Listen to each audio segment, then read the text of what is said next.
ও মা গো, পেটে তো কি জানি হয়েছে, খাই দাঁড়িও না, আগা হয় না, পা ধোয় না।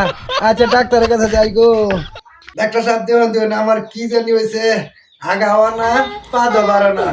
আমার একটু চেক আপ করুন দি। আপনার পেট দিয়ে একেবারে ফুললে একেবারে ফুটবল নাল হয়ে গেছে আপনার তো একটা গুরুতর অবস্থা। আচ্ছা খান আমি চেক আপ করতেছি আপনারে। ও মায়ের মা গো, ডাক্তার সাহেব কি ভাই করতেছ?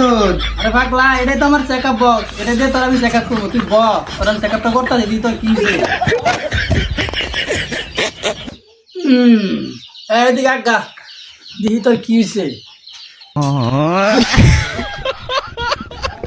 কে রে, তোর পেট যে ফুলা ফুলছে রে, তুই তো বেশি দিন মনে হয় বাঁচবি না। আচ্ছা তোর কি পায়খানা ঢিলা না কষা? ডাক্তার সাহেব আমার তো আগাই বারো না, পেট ফুলছে এই কারণে। তো মহা সমস্যা রে ভাই। আচ্ছা তোমার কি বায়ুটাই আহে? ডাক্তার সাহেব বায়ু তো আয় বছরে একবার আমগরের সময়। আরে কি রুগী মুগি লে বললাম, আরে ভাই বায়ু না পাত আহে নাকি পাত, এটা বইতাছি। কোনোটাই আয় না, আট কষা আটকে পড়ছে। আচ্ছা এটা চিকিৎসা আমার আছে, তুমি আমার কেবিনে এখানে শো, আমি তোমার চিকিৎসা করতেছি। সত্যি করে ধরুন আমরা চিকিৎসাটা করতেছি। বুঝছি?